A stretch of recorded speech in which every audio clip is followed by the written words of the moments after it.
సూర్యాపేట జిల్లా కోదాడలో సాగునీటి అంశంపై నిరసన చేపట్టారు.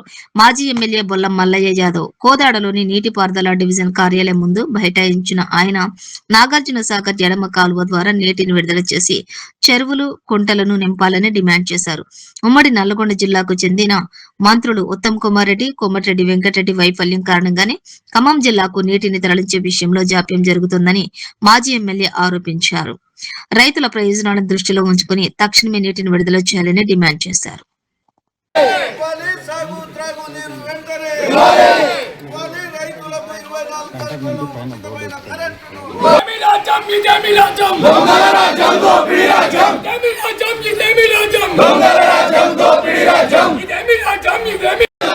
ఉత్తమ్ కుమార్ రెడ్డి మంత్రి పదవికి వెంటనే, ఉత్తమ్ కుమార్ రెడ్డి మంత్రి పదవికి వెంటనే, ఉత్తమ్ కుమార్ రెడ్డి మంత్రి పదవికి వెంటనే.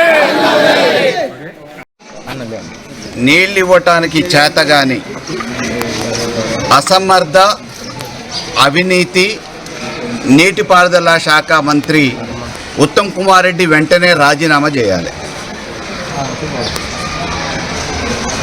వారి అసమర్థతకి నిదర్శనం ఇవాళ సాగర్ డ్యాంలో నీళ్లు ఉన్నప్పటికీ ఆయకట్టు ప్రాంతానికి నీళ్ళు ఇవ్వకుండా సొంత జిల్లాకి అన్యాయం చేసి చంద్రబాబు మెప్పు కోసం వసంత నాగేశ్వరరావుని ప్రసన్నం చేసుకోవడానికి ఖమ్మం జిల్లాకి ఈ రైతాంగాన్ని అన్యాయం చేసి పోయిన నెల జూన్లో 25వ తారీఖున వదిలిపెట్టిన నీళ్లని అన్నిటినీ వసంతరావు నాగేశ్వరరావు మెప్పు కోసం ఖమ్మం జిల్లాకి పంపించిన ఘనత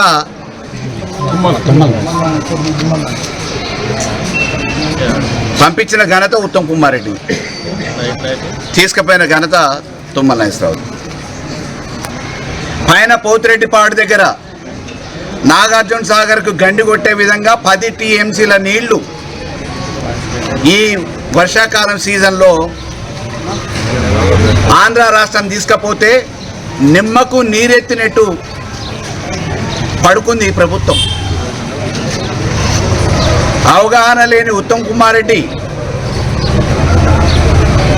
మనకున్న సాగర్, శ్రీశైలం మీద ఉన్న అన్ని హక్కుల్ని కేఆర్ఎంకి ఒప్పజెప్పి ఈ తెలంగాణ ప్రజానికానికి, నల్లగొండ జిల్లా రైతాంగానికి తీవ్ర అన్యాయం చేసిన అవినీతి పరుడు ఉత్తమ్ కుమార్ రెడ్డి వెంటనే ఆ పదవి నుంచి వైదొలగాలి.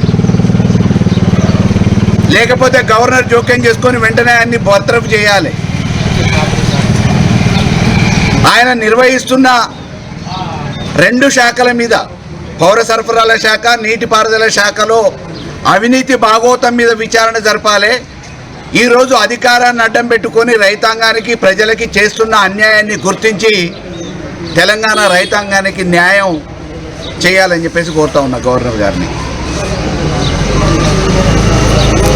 ఒకవైపు నీళ్లు లేక ఎలినోవా ప్రభావంతో వర్షాభావం ఉంటుందని చెప్పేసి గగ్గోలు పెట్టి నెత్తినూరు బాదుకున్నా, మొక్కుబడిగా నాటకాల కోసం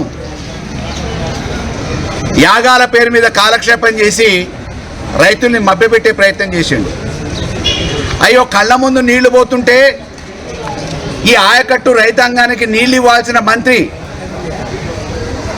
సప్పుడు చేయకుండా అవినీతి ముసుగులో నాటకాలు ఆడుకుంటూ నీళ్ళు అయిపోయిన తర్వాత భూగర్భ జలాలు లేక రైతులు ఇబ్బంది పడుతూ ఉంటే బోర్లు ఎండిపోయి, బావులు ఎండిపోయి వచ్చి నాగార్జున సాగర్లో నాటకాల కోసం జలవిహార్లో యజ్ఞాలు యాగాలు చేస్తా అని చెప్పేసి నాటకానికి తెరలిస్తూ ఉన్నాడు.